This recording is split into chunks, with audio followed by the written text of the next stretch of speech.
On today's episode, I had Jeff Rossen on, who has been in news reporting for over 20 years. He runs the Rossen Report, where they help consumers figure out different products and scams and other things. So I'm glad that he came on the show so that, I don't be a scam or else he would expose me. But nonetheless, we talked about his career as a reporter and what it was like getting an internship at 12 years old and actually getting a college credit from that internship. We also go what it's like moving through the ranks, and then he decides to flip the script on me and start asking me questions about my career and how I ended up where I'm at, whether it was through baseball, through business, and through a whole bunch of other things. So it's a really good episode. We dive deep also into the economy and the market and what I predict is going to happen with interest rates. And also, too, I think he might end up flipping a house. So make sure you guys stay till the end. Now, let's jump into it. Are you looking to grow your real estate investing business? My company, Future Flipper, can help. We've taught hundreds of people all over the country how to flip, wholesale, and buy rental properties. And it doesn't matter where you're at in your investing journey. Whether you're trying to get your first deal or scale your company, Future Flipper can help. We have courses, coaching, and events for all levels of investors. So if you want to take the next step, go to futureflipper.com and book a free consultation to see how we can best help you. Once again, that's futureflipper.com.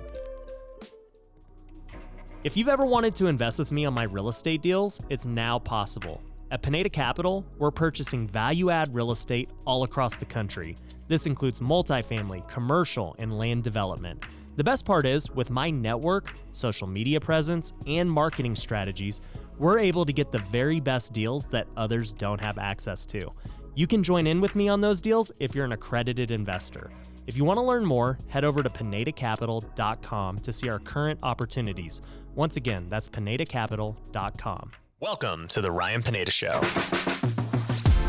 where our mission is to invest. I only expect to make money in things that I understand. Innovate. It's about believing in the future and thinking that the future will be better than the past. And inspire. I am much more likely to hit my goal just due to putting it out there. You're now rocking with the best. What's going on, everybody? Welcome to another episode of the Ryan Pineda Show. Today, I've got a good buddy of mine who's involved in quite a few of my businesses, but he's also a very famous person on TV. We've got none other than Jeff Rossen. What's up, man? What's going on, Brian? Thanks for having me. Dude, so I had one other reporter on, Chris Van Vliet, and he did some stuff with E! and MTV and different things. He's interviewed celebrities, and man, you've done a whole bunch of stuff when it comes to TV, man. So give people like a brief rundown of like all the things you've done. Yeah, dude. I've been in TV for 25 years. I worked for local stations, the ABC station in Syracuse, the Fox station in Detroit, the ABC station in New York, NBC News for over 11 years. And now I'm nationally syndicated on ABC, NBC, and CBS stations. I do a lot of consumer reporting, but I've done a ton of crime. I was the main reporter on the death of Michael Jackson, the death of Whitney Houston. I led the investigations for our network on that. So I was in South Africa for 6 months. I remember Oscar Pistorius. Yeah, I remember. Yeah, that was a crazy The case. murder. The murder with Reva Steenkamp, his beautiful girlfriend. So I was there for 6 months. So I've done all that stuff. That's my bread and butter. Right, dude. That's crazy, man. Like, how does one get into that industry? I was kind of a rudderless kid. I grew up on Long Island, regular suburban kid. My mom was a teacher. My dad was a dentist. No connection to the industry whatsoever. And I was, like a C student. I didn't know what I wanted to do in life. Then all of a sudden I was walking in a local mall. And you know how radio stations do these live broadcasts? And it's a guy like me sitting behind the microphone like this. Right. I'm broadcasting live and people were gathering around listening to this person. And I'm like, Mom, I want to do that. Yeah. And literally from then on, my mom was like, well, you got to get good grades. How old were you? I was 12. 12? 11 when that happened. I got my first internship when I was 12 years old. You're already on radio or TV? No, and here's the crazy thing. No one would take me because to get an internship, you have to have college credit, right? So for ABC or a major radio station or a TV station to let you be an intern, you need to get college credit so they're covered by insurance. Oh, okay. So all these places are like, no, we're not taking a 12-year-old intern, Yeah. right? I sounded like this at the time, right? So I literally called a local college and I said, my parents were so great. We're like, we'll give you $300 if you create a no-show class for me called internship, and I can say I'm getting college credit. And they're like, yeah, done. So I was able to get college credit at like 12 years old. To get an internship. Yeah, you don't even have a middle school credit yet. No, yeah, but money talks. Dude, that's so funny. So I just then I just went to Syracuse University and I just kept moving up the chain. Yeah, so Syracuse, and is it that like these New York schools are like for like TV and I guess just the arts and Broadway and stuff like? Yeah, I mean there are actually schools across the country that are really good for it. I mean, Syracuse is really good for it. Ithaca is really good for it. What is it? Northwestern is an amazing school for journalism. So they're all over the country. And I got to be honest though, like all of my experience is what got me the next job. I mean, I needed a college education. No one was going to look at me in that field without one. But it wasn't school that got me the jobs. It's working your butt off. Yeah. It's work ethic. I always say I was never the smartest person in the room. Still Right. not. Never will be. But I'm still working when the smartest guy goes to sleep. And that's how I made my career. Nice. So tell me a little bit about progressing through the ranks to being, on national TV as a guy who's known and, doing these funny Consumer Report skits and all these, like, how did that happen? Yeah, that's so funny. I was doing regular news, covering the big stories of the day. I mentioned a few of them before. And then I said to myself, you know what? I've covered news for so long, and news on its face is reactive, right? Something happens, we go report on it. But I said, I'm seeing the same patterns here. I'm seeing house fires happen all the time, and I'm always covering the deadly house fire. And I said, I really want to be involved in being proactive and try to stop some of this stuff from happening so I don't have to come out and cover it. Right. So people don't have to get hurt. Right. So I started sort of as a side hustle, my side hustle within my main hustle, doing these stories about like, hey, here's how a fire can start if you don't water your Christmas tree every day. And so I would team up with the local fire department and have 2 Christmas trees next to each other in a house. And one of them was watered every day, and it would took 30 minutes to burn. And the one that they didn't water every day, we burned the house down in a second. Wow. So it's stuff like that, and figuring out ways to tell stories to people where it resonates, right? So often on the news, it can be white noise, right? Just another warning about something else that's going to kill you. So my thing has always been show, don't tell. Right. And so I just started adopting that, and it sort of grew from there, and they gave me my own franchise called Rossen Reports. I named it after myself, so no one else could do it.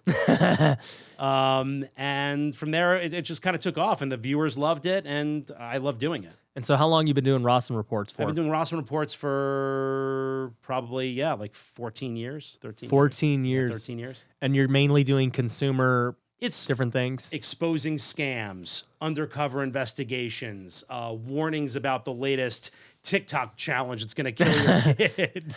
Just keeping them up to date. Yeah, don't jump on milk crates. It's the fire stuff. We do stories about like new technology that's out that's going to help your life, and we walk through it. I did one the other day about here's how, like, why is everyone running around trying to find COVID tests? Here are some really cool ways that there are these apps that'll track the stock right in your neighborhood and ways to order it. So we try to find ways to make people's life easier no matter what it is. Yeah. No, that's super cool, Yeah. man. So, you and I started doing some things together. You came to my office, man, how long was this? Like six months ago or something? Yeah. And, you told me you were involved in a few of my different businesses, and I was like, oh, tight, man. And we start talking about media and all these things. And it got me super interested because as a guy who's did not want to ever do media in my life. I wasn't a 12-year-old going for a media internship. I was like, hey. You actually had a life, you mean? You had dates. Yeah, I was normal. I was playing Little League. Yeah. And so Normal stuff. Yeah. I looked at it and I got into media because out of really necessity. I'm like, I think this is the future as far as social media goes. And, to see that, you're a guy who's been doing it for TV for all these years, I really wanted to pick your brain on like, man, what's the media game like? Like, what do I need to do to bring like news level quality to my production? What do you see happening in the future of TV and media? Like, where's all this going? Like, what are the TV people thinking behind the scenes with social media taking over all this stuff? Like, yeah, I think, hey, let me answer that in 2 seconds. And you do an amazing job of it. And I think you actually do it. And what actually caught my attention to you in the first place, because look, I live in New York, you live in Vegas. Right. I found you on TikTok. There you go. Legitimately, that's where I found you. And you broke through to me. And you know, I was impressed by that. Because so few things do. You know, I've seen a lot. And what you do is a lot of what I do in a different way. It's the show and tell. It's the talking to people like they're regular people. You know, the days are gone of good evening. Yeah. Here's what's happening. It's, hey, I'm one of you. I just happen to be, I may know a little more about this subject, so let's just talk, you know? And I think the future of the media is finding where the audience is, right? That's why you're seeing more and more of the mainstream media getting into streaming. Right? Getting into, they're encouraging us all to have social media accounts and to be on social media. You know, look, we have to follow the viewers. And the viewers are on social media, and the viewers are going to streaming. And you know, it's no lie that there's been, and it's no surprise to anybody that there has been a lessening of the viewership on traditional television. So we have to go where they are, and that's what it is. It's not so much how we're covering the news, although I do think that the more personable we all are, I think back in the day, I wouldn't even be on a podcast like this, right? We were it was a little more mysterious, probably even when you were growing up. Yep. You know, the news people were the news people. But now I think social media has brought made us all be more authentic. I was going to say that because before, like, I would watch Sports Center, you know, because I didn't watch the news. Me, it was Sports Center. And you'd see the anchors and all these people, and you're like, you don't really know anything about them. They're presenting what happened, and they've got their own personalities and ways they describe it, but you're like, I don't really know what this guy's like at all. Mm-hmm. And then social media kind of changed that, where they're like, yeah, dude, Jeff is cool. Like, I know exactly what he does. Like, social media, just like you said, makes it more authentic, makes it more relatable. And that's the key. And that's where I think the media is going, right? We're just members of the community, just like you, who are out there as your eyes and ears on something. And I think that's what I've tried to do with my consumer stuff. And I think that's what other newscasters and sports anchors and everyone are trying to do too, which is, hey, get to know me a little better. You're probably more likely to watch me if you've gotten to know me a little bit. You know, I have a few crazy kids at home and we watch sports and we go crazy, and you're more apt to trust me on that stuff if you know that I'm a regular person just trying to do my job. Right. You know what was funny was we did a few different news segments where I made TikToks for the TV. Yep. And what's interesting is you told me, you're like, I want to put these TikToks on TV. Like, I think they're going to be cool. I was like, whatever, we'll do it. And you're like, what's interesting is, you know, that's the way that the TikTok style is. Very jump cuts, very just like choppy. It's so quick. funny you say that. You would never in a million years put a jump cut on television. Yeah. It's just not done. Yeah. And you're telling me, you're like, the producers think TikTok, like, they would think, why did they destroy this video? And whereas we're like, no, we purposely put all these things because it keeps viewer attention. It's like, why can't Ryan get through 3 sentences straight? Why is there a cut after every sentence? But no, that's the style. Yeah. And that's what we're all used to watching now. Yep. And so that is interesting. I meant to ask you about that. How did that start? And why is that the case? It's because the jump cut does get people's attention. It just a little cut. Yeah. Pulls us in. Because it works on me. Yeah, I think so. When I look at all the forms of content, right here on the podcast, this would be the longest form, and this would be like traditional, you know, news media stuff, right? We're just having a conversation, we're talking. We don't really need to edit this. Like, it's just going to be what it is, right? And then you go to the next form of YouTube, where they're typically 10 minutes, 15 minutes, and even then, they are a ton of cuts, and the cuts are longer. You might see me talk for about 7 seconds, and then there's something else that happens. And we know that if you just keep the same camera, like, I don't know what camera's going to be on me right now, but if you kept the same camera on me for, say, 20 seconds straight with no B-roll, with no cut, with no text, a lot of people are very likely to leave the video. Wow. Regardless of how good the content is, because they get bored, dude. People's attention spans are getting so small that they need to be constantly stimulated by more than just the content. Yeah. And so, you know, YouTube, you try and throw these things in, but then TikTok took it to the extreme. I mean, we have the attentions of small gnats, attention spans of gnats on TikTok. And I think it just is this evolution where people want it faster and faster and faster, because When it used to be you had to go watch the news for an hour to go see what happened, like, great, you had no choice. And then it became, oh, well, I can go turn on somebody's live stream on YouTube and go check it out right now, right? And then it's like, dude, I want to know what's happening with interest rates in 1 minute. So who's going to explain it to me in 1 minute? And then you go on TikTok and somebody figures out how to condense, 1 hour of articles into 1 minute. And they're like, hey, here's how you do it. Boom, boom, boom. Be aware of these. Boom, boom, boom. On. You know what the great thing is, though? It's really cool. And by the way, it's funny, as somebody was saying to me the other day, in 10 years, TikTok's going to be the lame thing that we used to do. Yep. For right? sure. It's going to be like the Facebook. Yep. You guys have a TikTok account? Ugh, Dad, you're still a loser. But that's the great thing about what I think media is about right now, which is we're all the same person, but even I, and you, probably you, when you're at home, consume media differently. When you're on TikTok, you expect one thing. Yep. When you're on YouTube, you expect something else. Yep. And when you're watching this podcast, you expect something else. Yep. So I think what's been great, and when you put on the television, you expect something else. And I think that's great. And I think that we now have a choice of how we want to get our information, which is really cool. Yeah, no, for sure. It creates choices. And I guess the difference now is the freedom of information, right? It used to be that TV and news was the only way to get it. But now, man, like literally everyone's a news anchor.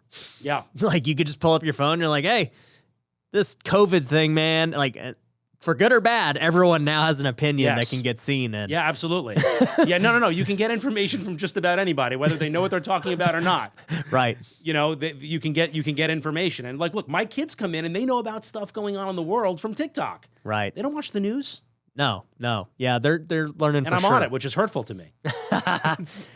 Well, what's interesting too is, you see TikTok and news and YouTube and news, and you talked about this, right? Like being reactive to the news. For you to be a news anchor, you're like always on edge. You're like, all right, what's the next thing that's happening? And then, something happens, and then you got to be first to the punch. Like it's a speed game. And I see that with YouTube too, man. Like these guys, they want to make a YouTube video as fast as possible to hop on a trending topic.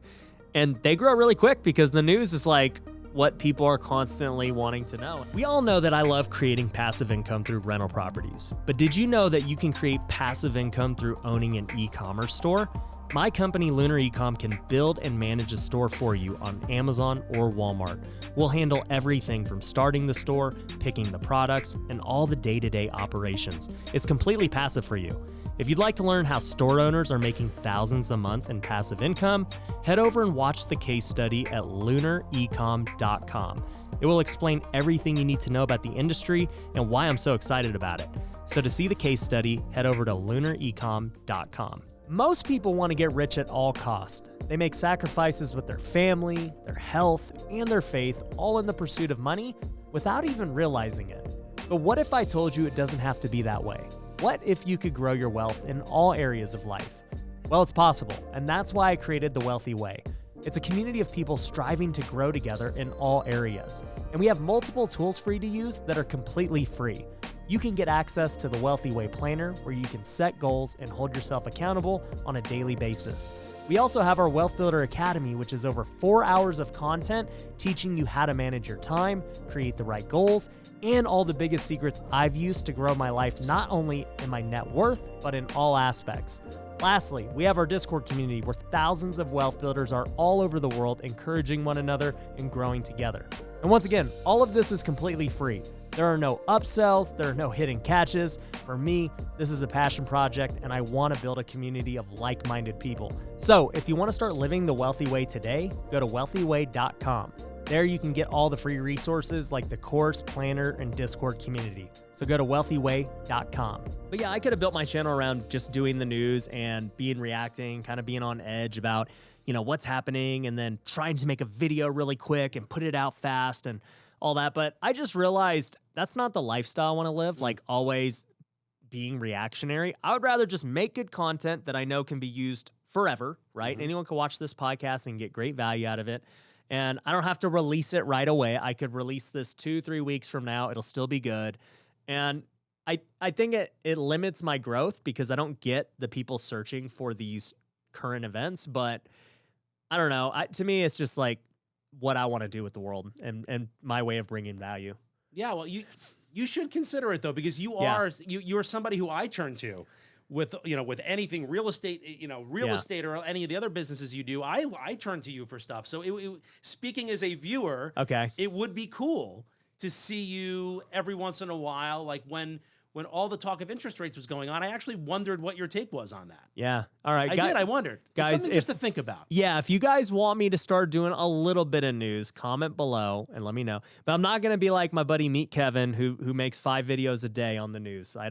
I can't do that. Yeah, but you have to do that. Yeah. But yeah, I'll start kind of like the big news topics like that. The interest rates would have been good for sure. It's right in your wheelhouse. Yeah. What are your thoughts about the interest rates? What's going to happen in 22? You know what's ironic? And this is a problem with the news. I actually filmed a video 2 weeks ago that had not been released yet, kind of predicting that this was going to happen. Basically, I said, here's what I think is going to happen in 2022. I filmed this video December 27th.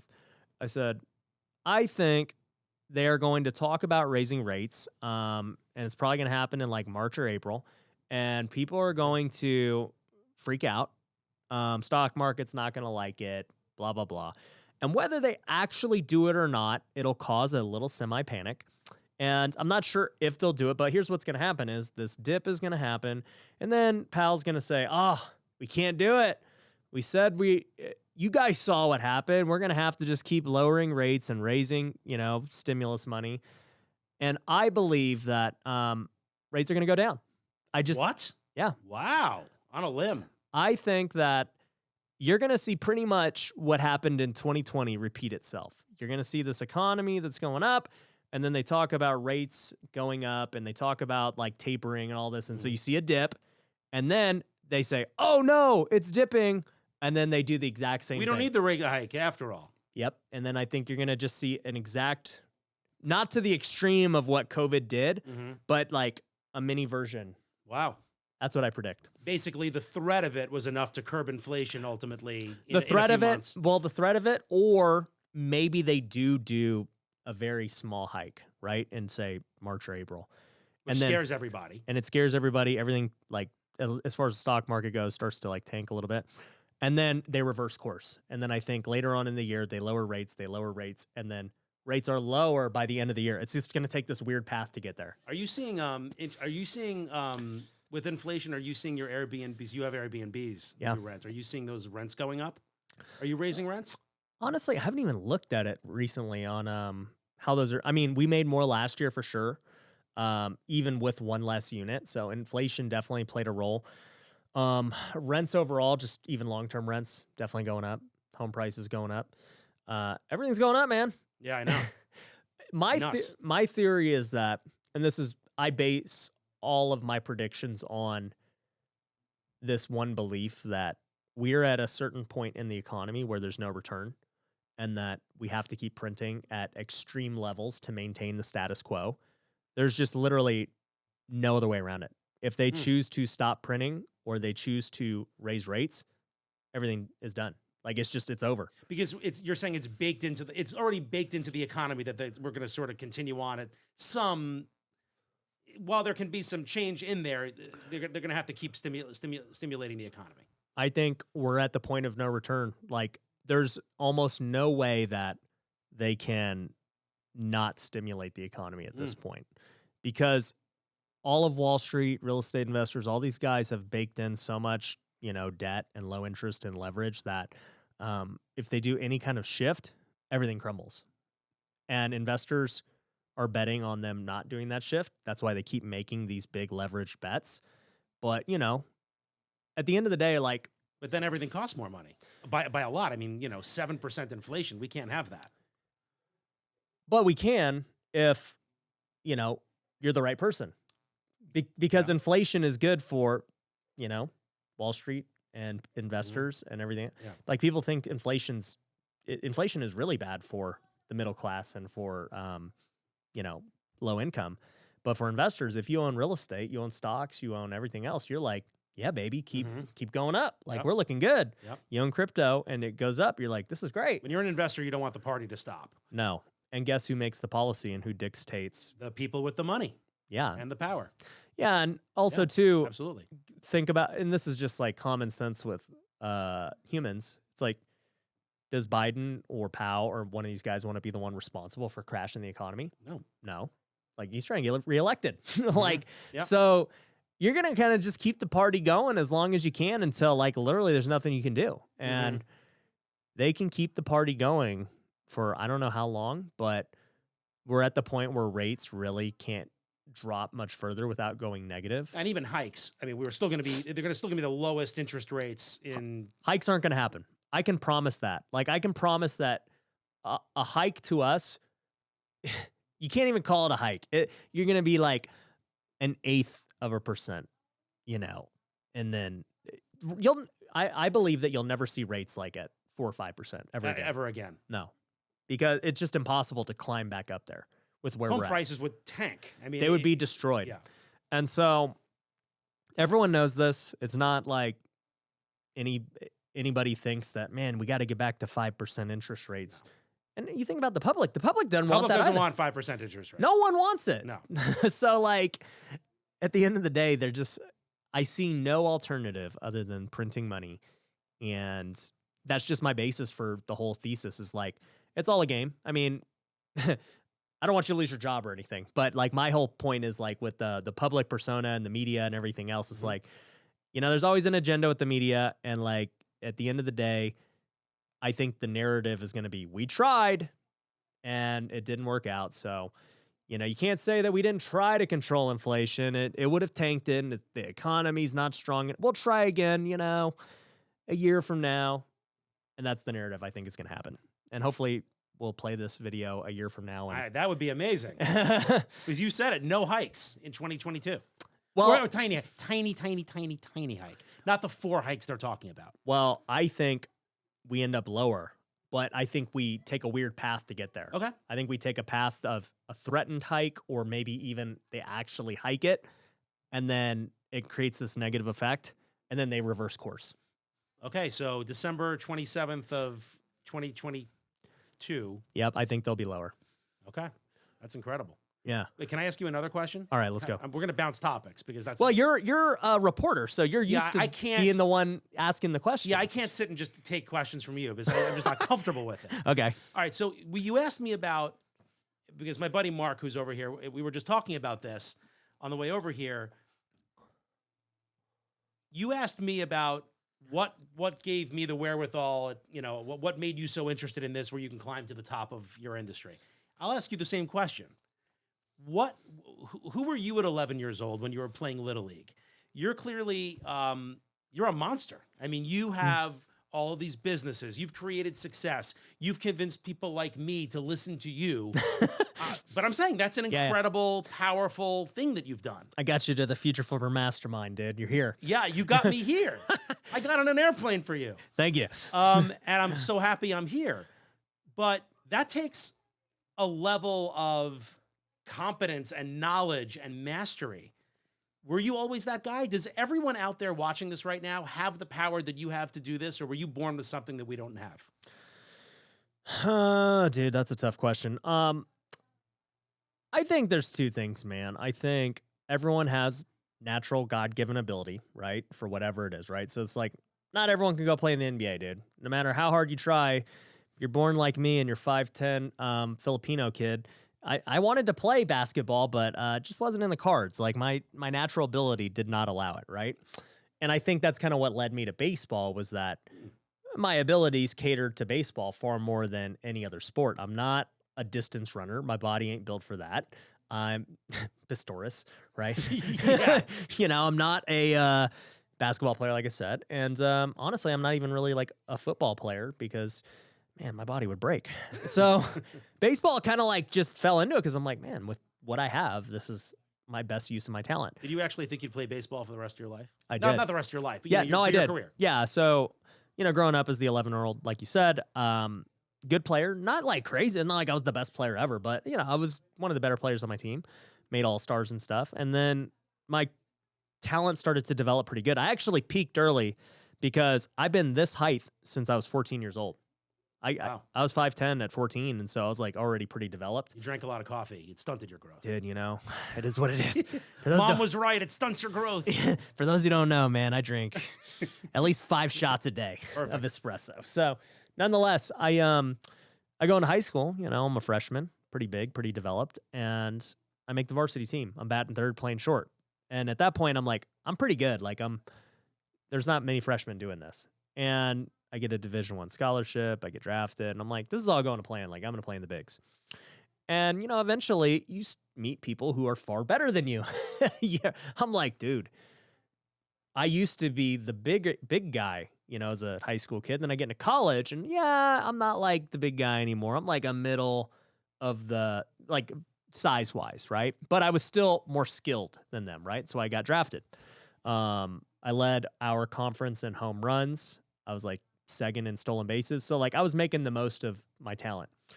But then I get into the pros, and that was when I was like, whoa, this is different. Like I'm literally the smallest guy on my team because now I'm playing with real men, dude. And not only that, but these guys are all big. They're all skilled.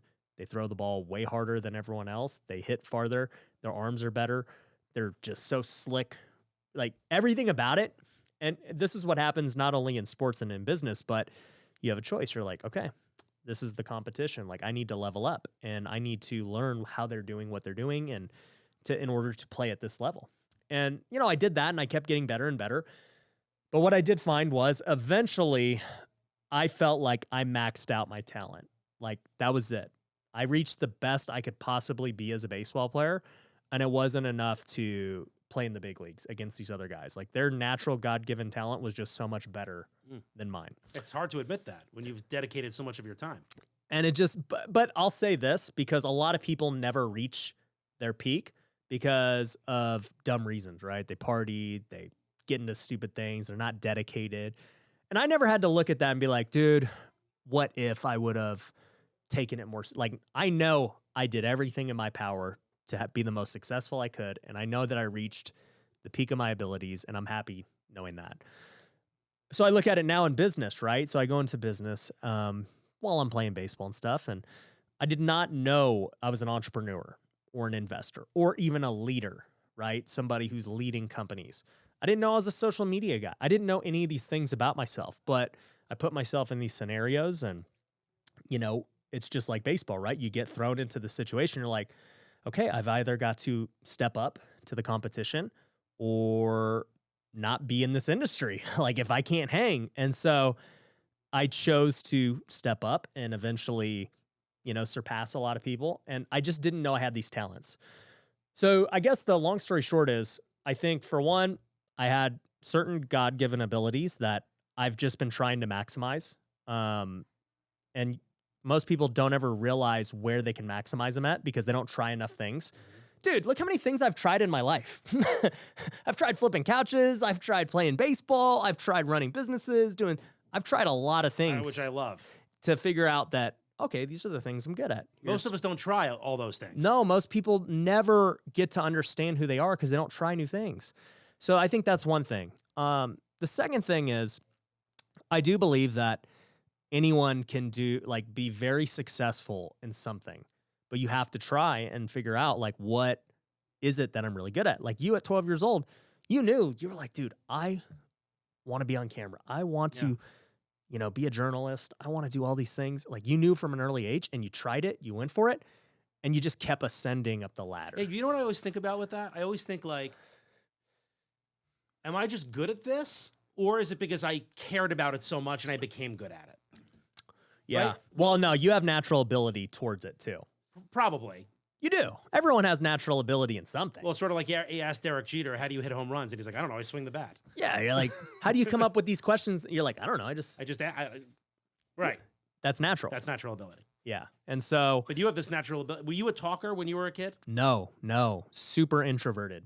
Huh. I never wanted to be the team captain. I never wanted to be a leader. I was always... In baseball, go talk to any of my teammates. I was just like the guy who would hang out in my locker, play on my phone, just do me. Like, nice guy, but I'm definitely not going out there and trying to talk to everybody and be like the rah guy. Even at my event, you'll see it, dude. When I go to the event, I'm like, I'm just talking to people. I'm not ever going to be the hype man. And when you see me outside of the event, I'll just kind of just be chilling, on my own. And it just so happens it's my event, so everyone's always talking to me. Yeah. But if it was not my event and no one knew who I was, I would just be chilling on my own. You consider yourself an introvert or an extrovert? I'm an introvert for sure. Introvert for sure.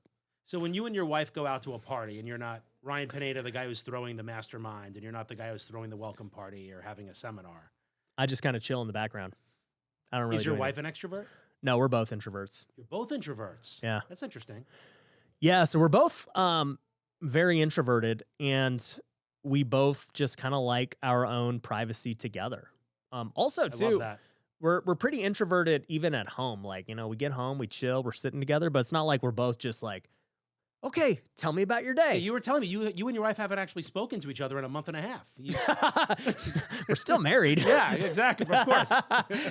Yeah, you'll see her tonight, at the party, but you'll see us both. Like, we're both just like, people talk to us, and I'm friendly. Like, I'll happily talk to people and give them value, but I don't know like how to small talk. Yeah, I'm terrible at it. Yeah. I have tons of social anxiety. No one believes that because I'm on camera and all that, but people So don't do you think realize- you're introverted? Oh, I'm 1,000% an introvert, except I'm married an extrovert. Okay. So when we go out, she can be the life of the party, and it allows me to hang back. That's why I was surprised that your wife is also an introvert. Yeah. Because I'm a complete homebody. Like, I want to come home. I just want privacy. She wants to go out and do stuff. My wife is a super homebody, way more than me.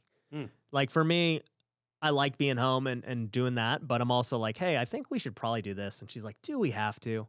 And I love her. Yeah. I'm like, and then me being an introvert, I'm like, Okay, no, fine. like we I guess don't. we don't. Yeah, we could. I don't know. So yeah. It's funny because you mentioned that I have tons of social anxiety. When I'm at a party, making small talk to me is deadly. It's torture. Yeah. And no one can believe that. My own producers who I've worked with for years and years are like, no way. Yeah. We're calling BS. You must go out. And I go, no. I said, it's different because when I'm looking into the camera like this, You're in your element. I'm in my element. That lens isn't judging me. I'm not watching somebody at home roll their eyes at me. The lens can't talk back. The lens can't talk back. Yeah. Whereas if I'm at a party and I tell a bad joke, I'm going to get a live reaction that it was a bad joke. You're like, I'm leaving. I stink. Well, to go back to the thing of, is it learned or, are you born with it? Obviously you can hone your skills and continue to get better and better, but I just think it comes down to picking the industry at which you can use your skills the best. I'm a huge believer, like, we give all of our employees personality test because Wow, really? because I've realized that certain people fail at certain positions because of their natural personality, right? Like, think about this. If you're an extrovert, sales guy who's, well, okay, like, if I'm hiring a salesperson, right? I don't want an introvert who's afraid to talk to people. I want an extrovert who's outgoing, willing to put themselves out there, and just like, they don't care if they get rejected, because salespeople get rejected all day, right? Introvert takes it to heart. They're like, I don't know if I can. They internalize it. They do these things. So I have to know what this person's natural ability is if I want to hire them. And it doesn't mean that an introvert can't succeed at sales, right? I've succeeded at sales. It just means that that's not their natural state at which they like to be. What does a personality test look like? I'm gonna give you one after this, dude. I love it. There are multiple personality tests. Like Tony Robbins has like probably the most famous one, the DISC test, and people take that. What is that? It's just a test you could take online. It's just an online. What is it? It's just questions Yep. about your personality. Yeah, it's just questions. This other one is called Predictive Index. That's what we make everyone take. We pay a lot of money to get the software and access, and all of our employees, our students, we put them all through the test. Not for employees so we can know if we want to hire them or not, but for our students so that they can understand themselves. Because like I tell them all the time, I'm like, hey, they're like, Ryan, who should be my first hire? I'm like, my first hire is going to be different than yours. Because if you're really good at being a salesperson and extroverted, then you need somebody on the back end who can handle all of that stuff, who's introverted and data-driven and very detail-oriented. Salespeople are not detail-oriented. They're just like, go with the flow, whatever happens, like, we're going to adjust and figure out how to make a deal. And in order to have a successful business, you have to have both. You can't have a bunch of salespeople running loose with no no detail or anything. And I bet you find that a lot of people you give the test to actually learn something about themselves because we don't always know we're almost we can't judge ourselves. Dude, a ton. I'm going to give it to you after this, and you're going to learn a lot. And it's just for my students, I give it to them so that they know, and they know where they fit in their own company. Not everyone needs to be the CEO. Okay. If you start a company, it does not mean that you're fit to be the CEO. Doesn't mean that you need to be the salesperson. Like I want people to do what they do naturally well. But we all want to see ourselves as the CEO. They do, but look, I agree. No, I agree. I'm agreeing with you 100%. I'm Yeah. saying that's why we need these tests. No, and that's why I'm saying we can't fairly assess ourselves. no, we can't. You have to be objective. And what's funny is with these tests, they literally take like 5-10 minutes, and they're spot on. You're gonna see it, and you're gonna be like, wow, because they just ask you a question, like just basic questions. It's like, pick the words that you think describe you, and so you pick these words, just one word, and then it's like, okay, pick the words that you think others see you as, and then it's like, boom, boom, boom. Here's the other word, and then it spits you out the personality test, and you're like, wow, Nailed it. That's spot on. It's crazy how good the softwares are. But you think about it, right? Like Facebook and all these guys, they know us. They feed us ads that fit our. This is not anything new. AI can tell us so much more about ourselves than we know because it's objective. It's not. I like to see myself as a superhero, but I'm really not. Yeah. So that's the thing. That's fascinating. It's super fascinating. And that's why I say, like, everyone has natural ability in something. And you have to try a bunch of stuff out to figure out what you're good at. And for you, you tried journalism. It just so happened you went 1 of 1, dude. You did it, and it worked. For me, I tried baseball. And to be quite frank, I think like I had natural talent and athleticism to do it, but it was not the best use of my talent. You know, like I figured out, like you said, like just people figure it out and find out. That's how I feel I was with baseball. But at the time, you probably felt like a failure. I did, yeah. Because you didn't have the perspective of now of saying, 100%. oh, I'm going to be successful at this. You were just like, I failed at the one thing that I've tried to do. I'm 0 for 1. Exactly. And so I was 0 for 1 at 24 years old, having been released by the Oakland A's. Like, what do I do with my life? Not to trigger you and bring up all this. You're like, thanks, Jeff. Here, let's talk about how I was let go by the Oakland A's again. Well, you know, I think it's good for people to hear because a lot of people listening are at that point where they're like, I failed at whatever it is, right? Look, they say what every path to success goes through the sewer. Yeah. And so even though I had more success at this endeavor than 99.9% of people, to me, I was a failure. And I said, what am I going to do with my life, right? So I try a bunch of different things. And through that trial, I realized I was a lot better at other things than baseball. You know, I was very good at strategy and innovating new products. And I did not know I was such like a visionary, like thinking about how the world and all these things were going to play out.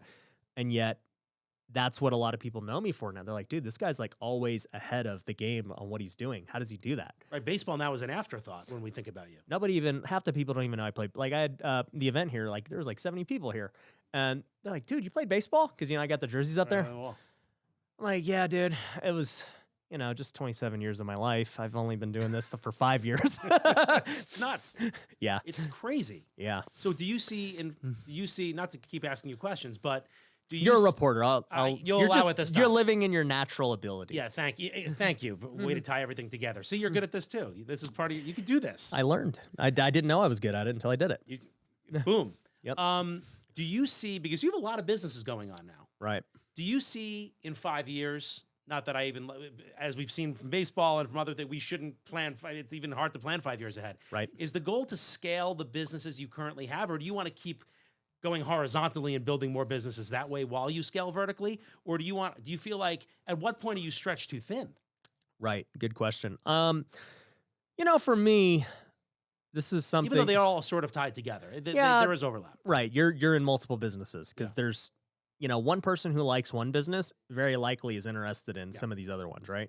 So I kind of look at it like the Ryan Pineda company, and they're all just different divisions. That's kind of how I see it. But along those lines, to create all these businesses, there was never a plan like that I was going to do this. And it's just something that naturally kept happening. I would get the right opportunity, the right partner, the right person. And then I'm like, well, this makes sense. Like, let's do it. And so we do it, we build it and all that stuff. And then as we stand today, and I think about, okay, what are some things that I want to do in 2022 to improve, right? We always want to improve. And I'm like, okay, obviously I want to scale the existing businesses. I want all of them to do better. But what do I want to do new? Because I am an innovator. Like, I want to do new things. And so, like, the big one was creating the wealthy way. And so, I create this planner, I create this course, I create this Discord community, and I don't charge anything for it. It's all free. And that to me was one where I didn't anticipate to go put all this time into doing something like that's free, but I just felt so strongly about it that I was like, I'm going to do it.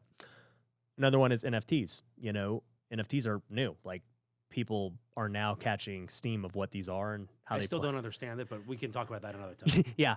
And I'm like, okay, I get it. Like, I'm really passionate about this. I think these things are going to play a major role in society in the future. Not the near future, but in the future. And I'm like, I need to be ahead of these things. You're also into metaverse real estate. Yeah, and that's part of NFTs. I'll combine those in the same thing. And once again, it's not like these are different. Like, this all ties into what I'm doing. Mm-hmm. And I'm just like, it's in the next evolution of these existing businesses. So if you ask me, am I trying to go start, the new fast food chain? No, that has nothing to do with anything I'm doing. But am I adding pieces to what I already do that I know aren't going to take much time of me? They fit in with what I do. My current clients and everyone else would be interested in these as well. Then it makes sense for the overall companies to work together in that way. So I don't know if that answers the question. It does. It answers the question. Yeah, I'm not looking to build horizontally, or I'm just like looking at opportunities, and what's existing is I want to keep growing them. And you told me when we met 6 months ago, you had a great answer. The True Books, for example, you said, look, there was a need for it, and I was able to provide a solution. You didn't just create a company hoping people would come. People were already coming. Yeah. And you built a business to fill that need. Yeah, that's the thing with all of these products is, I guess that's the better answer to this, is I'm very good at noticing problems and then providing a solution to it. And so I got a ton of them. We'll talk about that after as well. Dude, you're going to make me a lot of money then if, I got a ton of problems. Yeah, dude, because I can figure out a way to provide the solution. I knew we'd be a good team. Yeah. So, like, tax was one, right? Everyone's always like, tax, like, who's your tax guy? Who's your tax guy? Blah, blah, blah. And I'm like, dude, if I get asked this one more time, I'll have to make a company. Who's your tax guy? All right, fine. We're going to do it. So we do it, right? The e-commerce thing. I never planned to get into e-com, but all my buddies and everyone else was like, dude, have you heard about this stuff? Like, I want to do it. It's passive income. And then sure enough, I'm like, all right, like, let's do it. Everyone wants it. It's a problem. Everyone wants to be a part of e-commerce. E-commerce is only going to grow as, everything goes more digital. So we do it. Same thing with Pineda Capital. Was like, I had this big following that I never had before. And many people were like, how do I invest with you? How do I get on your deals? And I'm like, all right, we're going to build this. There's a problem. People have demand for something. Let's build a product. Mm-hmm. And then that's kind of the same way with the metaverse. It's like everyone's talking about the metaverse. People don't really know what it is yet. And they're like, Ryan, what do you think? Like, what should I buy? I get asked that all the time. And it's a company. I mean, it's like, all right. There's going to be physical real estate. As you've done in physical real estate, you can do online. Digitally. And so it's like, let's be ahead of that curve and provide the solution because people are going to keep asking it. And so that was that. And then, like, the wealthy way was more of a passion project of, I kept getting asked the same questions over and over again. They're like, how do you manage all these businesses? How do you still spend time with your family? How do you still grow and, take care of your health? How do you do this? And I'm like, man, I keep getting these same questions. I'm going to provide a solution. And so I make a course. I make a planner, things to hold people accountable. So I guess that's what I do is I just listen to problems, consistent questions, and that tells me that there's a need because they wouldn't ask me it if they had the solution. Yeah. You answered it. All right, good. Good job. But dude, so, you're attending the event, man. I'm going to go back to interviewing you. Okay. You come to this Future Flipper Mastermind as a news guy. Like, what are you hoping to learn? I'm like anybody else who sits at home and I watch these flipping shows. Mm-hmm. And look, I'm in television, so I know there's some TV magic that goes on on those shows. I'm Right, sure. right. I'm sure it probably drives you crazy to watch shows. Just like it drives me crazy to watch shows about news. Right. And it drives cops crazy to watch Law and Order. Right. But I find it fascinating. I just find flipping homes fascinating. I find the business fascinating. And as I get older, and I've done this one thing for so long, and I love what I do, and I learn something new every day in what I do still. Right. But I love learning, and I want to be the student. I haven't been a student in a million years. Right. And I want to learn something entirely new, and I want to learn everything there is to know, the good side, the ugly side, the financing, all of that. Right. And I think you're somebody who connects with me. When I watch you, I learn. Yeah. And I love to learn. And I want to learn. That's a typical trait of an introvert, somebody wanting to constantly learn. Yeah. Extroverts usually want to just go out and do. Yeah. I mean, there's a piece of me that's like that too, right? Yeah. There's a piece of me as well that's like, why does everything take so long? But I also want to be a sponge and learn. For me as an introvert, I love to learn and read books and consume information. But then I'm also like, okay, I need to just learn the relevant information for what it is I'm trying to accomplish. Yes, I need to know enough to be able to go out and start this. Yeah, because I want to actually go do it. So it's combining that curiosity with action. Yes. But I think that's the sign of a successful person. Right. Right? Because there are doers and there are people who just talk about doing. We don't like the talkers. We don't like the talkers. You get at some point you must hit a peak where it's like you've learned enough to get out there and try something. You can't let perfection be the enemy of progress. Yep. So that's what I think this course will help me with. I want to learn enough where maybe I can go out and try it sometime. Yeah. And not lose my house. All right. Or my shirt. I want to see you do it, dude. I want to see you flip that house and go put it on social and Exactly. You're gonna be like, dude, I made $100,000, man. This was great. From your mouth. That's why I'm here. Let's do it. I'm ready, dude. So after these next 3 days, you're gonna have the blueprint. I love it. I'm gonna text you like, Jeff, what do you do? Did you get a deal yet? Or are you just being a talker? Are you just being a TV guy, just talking, or are you doing? Shame works well with me. You can just shame me all day. It works. I'm gonna put you to it, man.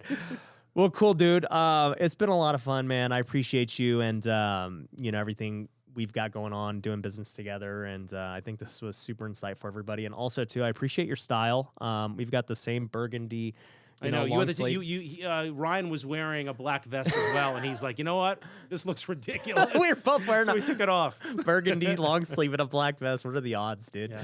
But I guess that's great minds think alike. Exactly. Yep. Introverts who like to be somewhat extroverts. There we go, dude. So anyways, guys, make sure you follow Jeff. We're going to link to his socials down below. And make sure you subscribe to this podcast. You can catch the next one, and we'll see you then. Peace. Thanks for watching The Ryan Pineda Show. If you want to work with me, head over to ryanpineda.com. You can find my courses, coaching programs, and upcoming events. We also have free resources you can download, so head over to ryanpineda.com.